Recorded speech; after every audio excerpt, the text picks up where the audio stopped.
room and in everything for everyone. One of your favorite people, Soph, is Stephen Canu. There he is.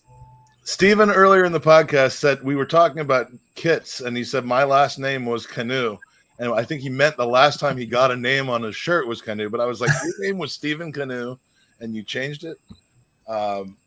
Stephen, welcome to the final 2 hours of the pod. Does he realize he's on? Hang on. My headphones aren't working properly. Hang on.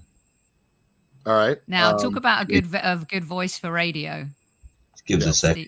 Good voice for written media. Is that face for radio or voice for radio? I didn't quite hear that one. Isn't that what you got a great voice for radio? I had a great voice for print media. What's going on? I wasn't ready. I jumped in too quick. It's all right. I want to know: is Andy going to change? Are you going to change your shirt, Andy? I'm obsessed with this. You're making him very insecure right now. No, I Andy's can't not go. insecure. What should I wear? Like a cool T-shirt. You're going to a gig. You're not going to a golf event. But I'm trying to think. Andy, will you be buying a band T-shirt? Wear your Arsenal black shirt. Yeah. We don't have one yet. Oh. Should I buy a band one? So basically, what I'm hearing is I need to go to the show shirtless. I need to go to the show shirtless, and then as an almost 40-year-old, buy a Backstreet Boys T-shirt. Totally. I want to see that. I want to see that video. Does it come with a free pair of handcuffs? Oh God, I'd pay top dollar for that. All right, if they're $35 or below, I'll make the purchase. Come on, yeah, you gotta do. You can finally fulfill for me my bet to Eoin for losing the It's Coming Home bet. Yeah, I'm a duck out for a second. All right, Steven, come back. You got to buy a shirt that says "I want it that way." Yeah. With an arrow pointing down. I am going to change my shirt now on the way, and then I will. You look handsome. You look handsome. You no, don't have I'm to gonna change it. And I hate this term, but I'm referring specifically to a garment. Wear a wife beater. I just realized how disgusting the name is for that, but it's just an undershirt that, like, what is it? That looks no like sleeves. It's like a tank top. It's like a tank top. Yeah. BRB. Just Google Aaron Rodgers' arrival to training camp. Yeah, and you'll there you go. I don't have Did you just say wife beater? Did I just hear that right? No, I did not say that. Oh, just because that's a slang term for Stella Artois beer over here. Oh my God. It is. Wow, that's a you slang learn term. something new every day. I'll have a pint of wife beater, please. That's what it's called. Yeah. It's true, James, isn't it? It's correct. He is correct. Yeah. Bring it back, Mike. Bring it back. It's the last hour and a half. Is it? Remember, Yeah. I'm shit at maths. Last hour and 20 minutes, right? Yeah. Hour and 20 minutes. So, all right. So let's do this. This will kill about five minutes or so. Along with my podcasting career, we've been doing top 4, bottom 3, and a bold prediction. And I did let Perry off the hook. I let Amy Lawrence off the hook, and of course we let Danny Carbassian off the hook because he works for the Arsenal Football Club, and that would have been awkward. So, Mark, starting with you, your predictions for top 4, bottom 3, and then some level of kind of stunner of a prediction that you think people wouldn't expect. Top 4, I've got Liverpool, Manchester City, Arsenal, then Chelsea. Tottenham 5th. Then Man United. Okay. And your bottom 3. Bottom 3, Fulham, Bournemouth, and Brentford. Bournemouth and Brentford. All right, Brentford, bold pick. Okay, and your bold prediction, Stephen. If you're ready, give me a thumbs up. All right. Your bold prediction. Sorry. That's all right, mate. My bold prediction. Anything having to do with football. It doesn't have to be Arsenal related. Or Conte will be gone by January. That's not bold one, though, is it? You went bolder than I did. I just said he wouldn't finish the season, and you've gone and raised the stakes. That, you know what? I can endorse. Now we're talking, Andy. I'll rock one of the original boy band t-shirts. That's it, Andy. That's the one. Show. Well done. Yeah, I think you're rocking that. That's a massive improvement over that travesty that you were wearing before. Goddamn mouth. All right. We're going to welcome Stephen Canu to the podcast by asking the first 4 words out of your mouth need to be the top 4 teams in the Premier League this season, according to you. Oh, going straight into it. All right. Did you hear the instructions? No, I can't. Sorry. All right. Man City, Liverpool, Arsenal, Spurs. Okay. And bottom 3? Bournemouth, Brentford, and Everton. And middle 13. In order. Yep. In alphabetical order. How long you got, Mike? How long you got? What is the bold prediction that you have? And then we'll actually say hello to you. That Pepe has a really good season. For what team? For who? The Arsenal. For Arsenal. What do you define as a really good season? We have to quantify this. Starts 5 matches. He completes at least one dribble. That'll be a successful season for Pepe. Seriously, that's your bold prediction. I mean, why not? I mean, no one's said anything about Pepe so far, so he's staying at Arsenal, so why not? Pepe's success. Okay, well, yeah, successful Pepe. All right, so hey Mike, before we leave, can I hear Russ's? Before I have to go, can we get Russ's? I was like, we're not leaving. You are. Yeah. Russ's top 4. My top 4. I want to hear all of his stuff. Top 4, I think, will be Manchester City, Liverpool, Arsenal, Chelsea. Nice. Okay. Relegation, the bottom 3. I think Everton are going to struggle big time unless they sign another striker. Fulham are going to struggle to score goals as well. I've got to keep Fulham up because they get 2 million. Yeah. Fulham, Bournemouth, Everton or Leeds. Yeah, you can't do that. Everton. All right. The surprise will be your bold prediction. Leeds will finish 17th. We will sign Julian Draxler in January. Not very bold. Again. The 14th consecutive January. Is that in 2016, Russ? Don't get me started on that year. Hey, 2016 called it won its transfer rumors back. A better check year, I prefer to call it. Exactly. All right. Did that do for you everything that you wanted it to, Andy, before you left? No, I thought it was going to be something way more dramatic. Like Arsenal in 8th or something like that? Oh, Russell last August was, we're getting relegated. It's happening. Well, Russell's quite supportive of the team. He just hates the Cronkies. That's true. No, we were. Let's be honest. We were struggling, weren't we? Let's be honest. We were struggling. Yeah. And then we couldn't score goals, could we? We lost the first 3. Then we was winning games one goal, and we were struggling. And as soon as we played a good team, we were just getting turned over. It was just pretty putrid stuff, really.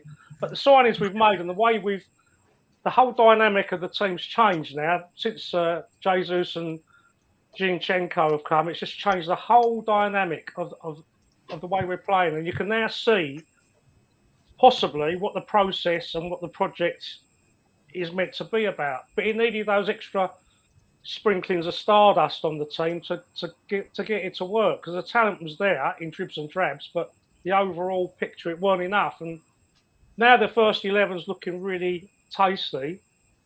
Now we just got to get the injury problems sorted out. And that's what the only thing that worries me, is that once we start to get to the nitty gritty again, that we'll come unstuck because of the lack of strength in depth. We still need a right back, still need a central defensive midfielder to cover Partey if he's injured. We still need a striker of substance, of stature. But other than that, I'm really happy. I think it's it's a great time to be an Arsenal fan again. As we all know from the tickets, getting the tickets again has become a struggle, whereas before they couldn't give them away. Now all of a sudden it's becoming difficult to get tickets for like Leicester at home and things like that, whereas normally it would be empty. Unless you know the right people, I suppose. Well, a lot of people who took deferrals, a lot of people who took season ticket holidays, or people who have rented their tickets out for years, have all of a sudden wanted their tickets back.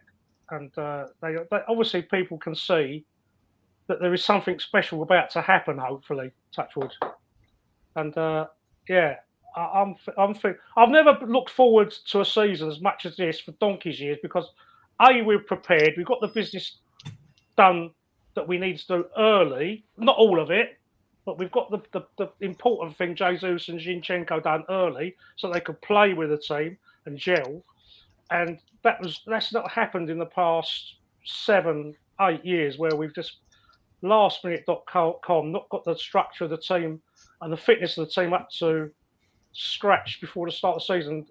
It's like you can't be 9 points behind after 3 games and expect to get Champions League, in all honesty. I mean, we nearly did it because everyone else was messing up, but we really need to be getting those points on the board early this year. And I'm seeing positive signs. The goals are going in. Saliba looks really good. He looks class, which I always thought he was going to be. And the manager maybe proved right for doing what he did. But it was frustrating. And I just wish, with all this harmony going on, I just wish that, in our WhatsApp chat that we didn't have the bickering about, because one of you is believing in the process, but not the ownership. The other can't stop talking about the ownership and hates the process for some reason. It's enough already. Well, it's all about opinions, ain't it, Mike? No. That's what do you mean, no? It is. It's all about opinions. That's what we're all different. Everyone's the same. Some people are going to be more pissed off when we lose than others. It's just the way of the world. And they're the ones that scream loudest. I tend to sulk after we lose. I don't tend to go on a mad sack the manager, get rid of this, do that. I just sulk because I'm gutted. I'm too gutted to talk normally after we lose, especially when we lost at Palace last year. A team, with our budget, we should be comfortably disposed of, really. That was a pretty unpleasant. That was a pretty unpleasant situation. And good luck to them. They played well on the day and they did it right. But hopefully, we've got it about us this year that we can stick it to them and we can really pay back a few of those times they played us. They played really well, Palace. They really have, and we've had to bite the bullet. It's cost. I mean, Crystal Palace and Brighton have cost us Champions League a couple of seasons, haven't they? Yeah, it's about time for us to do them. Yeah, those points are well attainable. I'm excited about opening the season. I mean, don't sleep on the fact that I will not be at Selhurst Park for this game, so it's probably going to go well. Like it's only when I'm there that we get absolutely destroyed in the most gut-wrenching of fashions, and at Selhurst Park. We've got 2 wins there in the last 6, and those were the games that I wasn't there for. So yeah, me, yeah. So I think it's me more than you, Mike. Probably so, but Stephen, what Mr. Kanu, I should say. It's me. How are you faring going into this season? Have we heard from you about your? I mean, I think it's almost kind of. I haven't heard from a single person, maybe one on this podcast, who actually came out with some some sharp words, and I'm not convinced, and I don't think that everyone's getting a little overboard, and it was exactly who we thought it might be.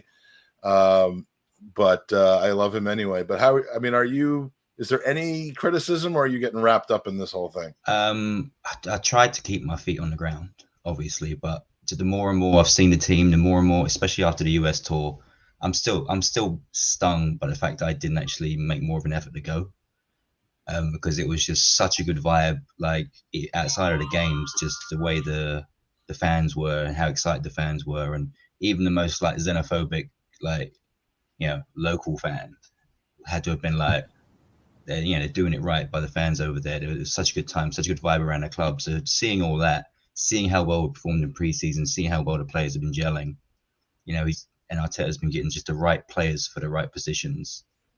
That, you know, and the fact that we brought Jesus and Zinchenko in, and they're players who are serial winners. I mean, they've left the club where they're guaranteed silverware to join Arteta's project, and you're not guaranteed, but you're going to be in for a good fight. And I think that shows that we bought players in that are already proven in the league.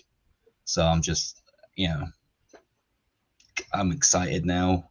I tried not to be, and I can't believe the season starts on Friday. I know, and then those episodes of the All or Nothing on Thursday. It's like so close. By all accounts, first 2 episodes are shit. I didn't sign an NDA, so that's what we've all heard. But still looking forward to it though. The third one is like gonna hook you apparently. So we have that from Simon. Even regardless, just getting that little bit of insight, like seeing how, let's say on the US tour, seeing more of the players and more of how what their personalities come out, and being able to see it more.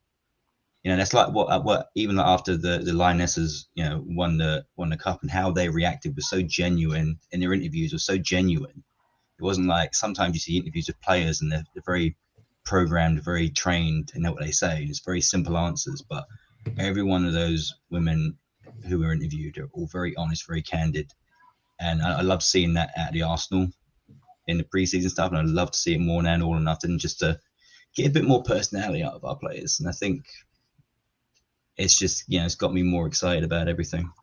Well, the way the summer's gone certainly makes obviously we know how All or Nothing's going to end. We don't know how it's going to get there necessarily. I'm a little worried. We're going to see a lot more. What?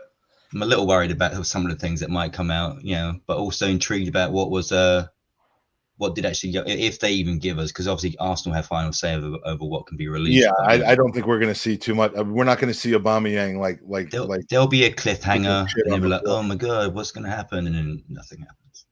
Yeah, he just drives off in his stupid Lamborghini or whatever it is. I think if anything, the criticism is going to be that it is too packaged and too edited.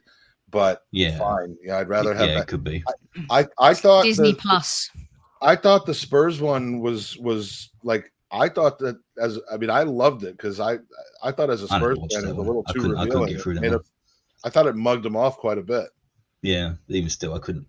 Tottenham and Mourinho. But with Jose Mourinho, how could it not be? I mean, they're just going to let us see what they want us to see. Yeah, and I think more so after what they did to Tottenham, we're like, we don't want that to happen to us. And I don't think it would just in general, because we're not run the same way. We're not going to have all that nonsense, but it's still treading more on eggshells around us. We've got more, you know, I don't think we're going to get to know. Are we really going to get to know the real Mikel Arteta? Oh, no way. No. Look how hidden he was in all the transfers. Like he just, a lot of the events in America, like he showed up for a few, but he was off. It's like, because he doesn't want to be in the limelight. He doesn't want to be known too much. And I think he didn't get a lot more out of him. Interviews. Mm-hmm. Yeah, even in the trailer for it, you probably won't get a lot more than what we've already seen. You know, it'll be very quick, and he'll just leave, and he'll leave the rest up to the players, have their little antics and whatnot. Because I don't know, maybe this was even agreed to and signed before he even joined the club. No, these things take time. It wasn't, but it's a good commercial exercise for the club. They made a few millions from it, and that was the goal. Yeah, I think that definitely helped everything. Get everything going and transfers, and maybe some players like, I want to be on Amazon Prime, and this is why they signed up for Arsenal. I don't know. But welcome back, Mikey. Mikey is here for the stretch run. What's going on? This is where all of a sudden it starts transforming back into the Gooners Podcast plus Sophie, because if you'll stay here for the final hour, Sophie, we would love to have you here as the one non-Gooners podcaster, because you have stepped up and made a massive difference for me this afternoon. And it's a sausage fest in here, Mike. Well, that we need James. We need someone to keep us from being just completely disgusting. So Sophie was up at crazy o'clock with me as well, because I was 2 a.m. I think I was podcasting with you, and she was alive and well in the live chat, just chatting away. I don't even know who was with me when, but we do have to get before we go. Top 4, bottom 3. James, we don't have yours yet, do we? Well, that's my whole USP for my channel. That's like my main video. I can't give that away now. Oh, I'll lose all my being embargoed? 140. I'll lose my 140 views if I give out my predictions now. We'll lend you some. I will give you my bold prediction though, because that's Okay. fine. Because no one really will care about that, but they will care about my table stuff. All you, five of them. you lose a bet that causes you to shave your head. No, I'm going to go that Tuchel will be the first manager sacked, and he will be replaced by Pochettino. That's very interesting. At Chelsea. Somebody said he was going to walk out, right? Oh no, I'm sorry. You said Chelsea. Somebody was saying Conte's going to walk out from Spurs. And be replaced by Pochettino. And, yeah. All right. That was my bold prediction that Conte walks out, Kane then goes to Bayern Munich in January, and Pochettino goes back to Tottenham. That's 3 bold predictions. I don't mean to be that person, but Sojo Goes So Slow has asked, how do we find 7 hours of words to say about Arsenal? 7 hours, 7 hours. We are completing 26 straight hours, and we have 1 more to go. So, and we found the way that we found the words, maybe a little repetitive, but all right. So James is really embargoing his top 4 and bottom 3 for the Pure Arsenal podcast. So tune in, go over there and get it. We love ourselves a cliffhanger. Who has not given Mike? I can go. Okay, yeah, Jim. So I'll say Liverpool will win it. City will finish 2nd. We're going to finish 3rd ahead of Chelsea. Okay. And then so far that tracks with mine. The bottom 3 is Fulham, Leeds, and Brentford. Okay. We were almost in lockstep until you said Brentford. I have Everton. All right. So we got Jim's. We do not have. Do we have Russ's? Yeah, done one. Yeah, we have Russ's. Stephen, we have yours. I think we have everybody then. We don't have Owen's. We never got Owen's. So let's get him back in. And then what we're gonna do is, all right. In no particular order. James, thanks for joining us. Appreciate it, man. Thanks for no worries. Thanks for having me on. For all your support. Thanks for coming. Good night, James. Thanks for coming to college. Look after yourself, guys. All the best. Great to see you, and we'll talk soon. No worries. Much love. Love you. All right, Jim. Appreciate you jumping on. It was great to have you make your debut on the podcast. Thanks for having me, y'all. I appreciate it. I'll be sitting here for the last hour. Beautiful, and thanks for your support Thanks, with donations and everything else, both in person and on the stream. I really appreciate it. Thanks for all you do, Mike. Good stuff. Thank you. See you later, Jim. Mark, great to have you with us. Even though your lighting is, I mean, we still. I know it's terrible, isn't it? It's shining on my head as well. But thanks, Mark. Appreciate it. Thank you for your generosity, Thanks, Mark. Good luck in the final two raffles. Thank you. Thanks for having me on. Pleasure to meet you all, guys. And Sophie, take care. Love you all. Take care, Mark. I'll be watching you from the chat. Take care. Thanks, Mark. Hey, Mark. Russ, see you later. Short and sweet for Russ. We'll talk soon. I'm sure I'll see you bitching and complaining in the chat, and we'll have a word. But I love you. I do love you, though. Take care, mate. Take care, brother. Bye, Russ. And last but not least, Stephen, it is time for us to bid you a fond farewell. I got in there. Thank you for all of your support. Appreciate it. I thank you. You're doing a fantastic job. Well, just going to keep watching you for this last hour, just waiting. Beautiful. Well, I can't believe there's only 1 hour to go, and I am going to see if I can find a bottle of something. But take care, buddy. Appreciate it. Yeah, man. Later, Bye, man. Stephen. Yeah. And then there were 5. Is Andy not joining us? Andy is. Oh, you missed it. He's fired. Sophie's permanent replacement. I'm standing in for him. It's his boy bands were just not up to par with the rest of the pod, huh? Well, I'm Freddie Lundberg. The whole reason we were talking about it is because he's actually going to a boy band concert now. I heard he's going to the Backstreet Boys, right? Yeah. There's a blast from the past right there. Yeah. How the fuck did you get that jersey so fast, Jared? It actually just showed up today. But that is I ordered awesome. straight from Adidas, and they're in Indianapolis, so they're a few hours away. Like the last one, I ordered it at like noon, and it came before noon the next day. They're just crazy fast in this area. Fucking Cronky lover. It's great though. It's my guy. It actually says Cronky on the back. You just can't see it. It's Cronky lover. LUVR. It actually just has a big heart instead of a number, so it's Jared asked what the money count is. I actually have to update that. We now have the scroll at the bottom of the screen is also a tote board. When it comes off, when my hand goes up, your mouth goes shut. No, when it goes off, that means someone has donated, and I have to update it. So here's the new total: $6,011 raised for the Leukemia Lymphoma Society in just the last. Well, I won't say 24 hours, but since the beginning of Monday morning, let's put it that way. Amazing. Yeah, we've exceeded our goal. We've exceeded last year's total by 1,000. We have a prize to give away right now, and then I'm going to go look for something alcoholic to bring upstairs, and then we're going to talk for about another 45, 50 minutes and end this thing right at the stroke of 11 o'clock p.m. So this prize, the penultimate, is for your choice of a personalized new kit. This has been donated by one of our generous donors and supporters, Jerry Riedel. I think he's Upside Down AFC or Upside Down Jerry. I forget which one on Twitter. Let's get a winner for this.